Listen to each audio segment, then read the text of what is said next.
Hello everyone and welcome to Channel 18 TV News. I'm Don Julian filling in for Jim Rogers today. The city of Sulphur Springs continues to make progress on the Crosstown Trail project, which will eventually run from downtown through Buford Park and ultimately to Coleman Lake's walking path. The latest from City Manager Mark Maxwell. Grant-funded program through federal money through TxDOT, and it's going well. So you might have noticed in the last several months some sidewalk being placed right through Buford Park toward Peavine Pinion and behind Peavine Pinion Pond, and it's continuing to the south. If you make your way from Main Street back in there, you can see the path progresses, and you've probably seen some dirt work on the other side of Main Street, getting ready for the trail that'll eventually be there. And so I expect by end of August, all of that will be tied in to Coleman Park. A big paving project, obviously, or a pour or something to go over at Coleman Lake, where the dirt is all. Yeah. So that's I think it's 10-foot wide sidewalk that will go up and split and go both ways up to the pathway on top of the dam. Always concerned about what was going to take place as the trail moves across Main Street. How's that going to look? It's going to be the same as the post office, flashing lights. Oh, okay. Yeah. And at what point will it? I guess just right up from that area at Coleman Lake, it's right in that right area. there. You can see, if you stand there and look at it, you can see where that path is going to cross.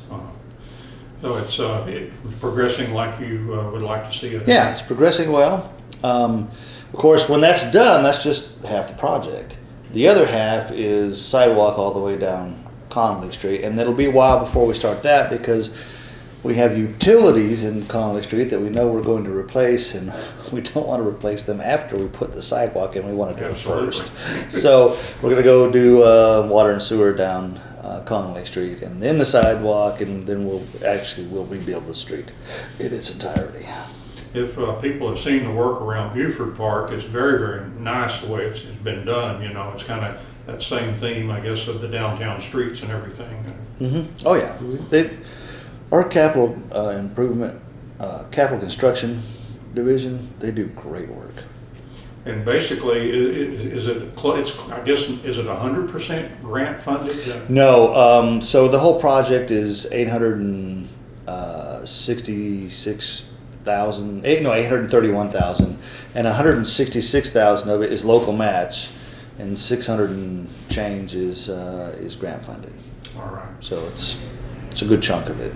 Yeah. So as long as people, just like as I can't ever go through that post office area without being all eyes through there, looking for people to cross the street, and people need to do the same on Main because that's going to get a lot of use, we would think, and people will be cutting across there. They will, and some of them won't be paying attention as they ought to, and I would caution drivers on Main Street and walkers and cyclists on the path to all proceed with caution.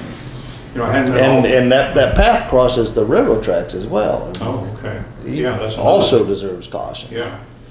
Of course, it hadn't been all that long ago that used to have Gladys Alexander coming back in there, and that was a popular way for a lot of people to go to the school, and it had a lot of traffic in the morning, with the teachers and everything, and students going to school, and people back in those days, and even I've seen them now, like the cross-country teams and things where they will come across there, and even if it's 6 o'clock in the morning, you really have to watch where you're going there.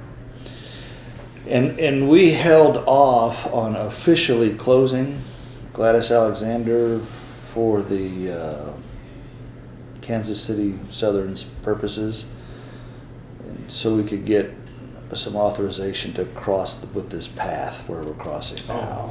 Oh, okay. They love to get rid of crossings, and and from a railroad's perspective, you can understand why, and from a city's perspective, we need accessibility.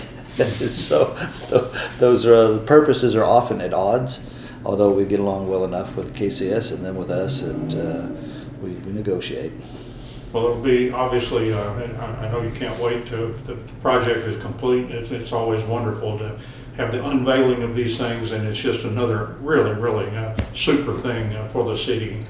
So there is a special issue of D magazine that is out that is called Dallas and the New Urbanism, and it's all about the style of development called New Urbanism, which is really misnamed. It's really the old urbanism, which is all based on one of the biggest tenets of New Urbanism is that successful cities are designed for people, not cars. It's very fundamental, and yet for decades we've gotten it backwards as cities all across America. Everything's been focused on the car. It's all about wide streets and getting them through fast. It's all about finding places for them to park, and ultimately it's been disastrous and unsustainable for communities. And so we've started undoing that and changing our ways, and this pedestrian and bicycle accessibility that will be afforded by this project is a very big step in the right direction. Mm-hmm. Yeah, I think sometimes as I'm crawling through Main Street, and but you expect to go slow. I mean, you really need to go slow. It's because there's a lot of activity in that area and a lot of people moving around. But I recall somebody complaining about that one time, and it echoes in my head what Gary Spraggin said: "How fast do you want to go on Main Street?" Well, yeah, and so people think. I think sometimes that it was a mistake that we made it so narrow that we didn't realize, like it was an omission or something. And they're shocked to find that no, that was by design. It's precisely what we wanted to happen. We want to design it for people, not for happy, shiny cars. Right. And I knew that we had it. Just a few weeks after it opened up, I was on Main Street and I saw two mothers approaching on opposite sides of the street. Both of them were pushing strollers. And they recognized each other. They pushed their babies and strollers to the middle of the street and exchanged greetings, not fearful at all of vehicles coming from other direction, because at the moment there weren't any, and if there were going to be some, they'd be moving slowly. And so we created an environment for people, and it worked, and it's working today. And I'm very proud of the fact that we made it as narrow as we did, and I had to do it all over again. If I had it to do all over again, I'd want to do it exactly the same way. And I think back to that project coming about, and it's wonderful memories. I think we celebrated everything from what kind of trees we were going to have to everything was exciting. The street lamps, you had to pull them out of the packaging to say, here's what they're going to look like. And because it was all so much better than what it was. Yeah. I mean, it's easy to forget how hideous it was before. It was really pathetic. Yeah, weed eating on the streets. Oh, and the high curves and chunks of concrete coming out of the sidewalk for the guy wires, and I mean it was the kind of thing that Hollywood would love to make fun of in some movie, and we've really changed that, and not a day goes by without me hearing about somebody who has moved to town because they came through and saw it and loved it and decided that this is the place they want to make home. Yeah, late afternoon or early evening, it still amazes me to see people people everywhere. Yeah, and and destination downtown, for eating and all kinds of stuff. I was downtown last night on a Thursday night with a fellow from the Sulphur River Basin Authority. He's from Linden, and he came to visit me about water issues. And so we ended up downtown, and he was just blown away that here we are on a Thursday night in a small downtown in Texas, and there were cars and people everywhere. And I was proud to tell him that's just another Thursday night downtown for us. We've gotten used to it. Yeah. A 57-year-old woman and a 51-year-old man, both from Sulphur Springs, were arrested on drug-related charges after a traffic stop Thursday evening. A Sulphur Springs police officer stopped a vehicle at Industrial Drive and College shortly after 7:30 p.m. Thursday. The officer became suspicious when the pair told conflicting stories and showed signs of nervousness. The vehicle's occupants would not give consent for a search of their vehicle. So the officer sent for Hopkins County Canine Deputy Kelly Weiser and his dog alerted on that vehicle. A search led to discovery of a small black bag that contained a pill bottle that had 2 plastic baggies inside, one containing suspected methamphetamine and the other suspected heroin.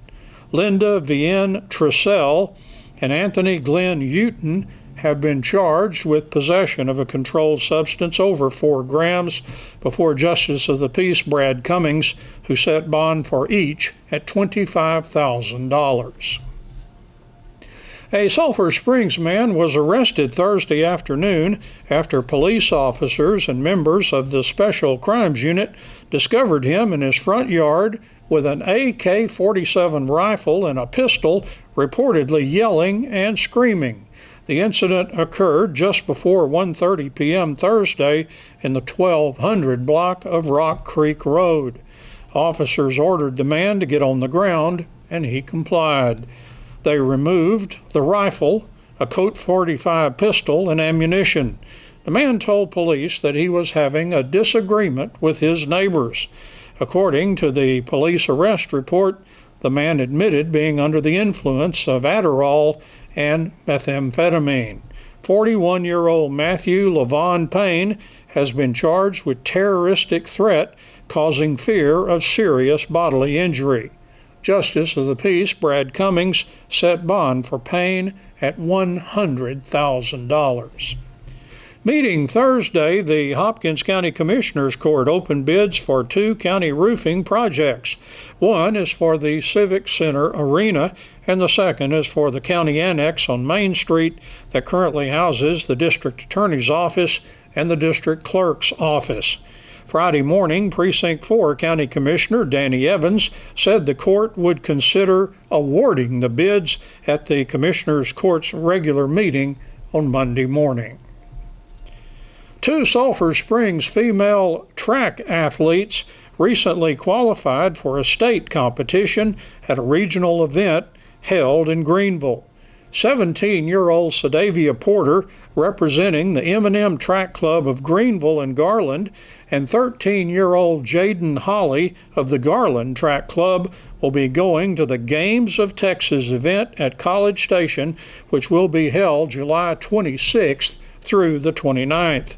Porter qualified in the 100-meter dash and the 200-meter dash. Holly qualified in the shot put and the discus.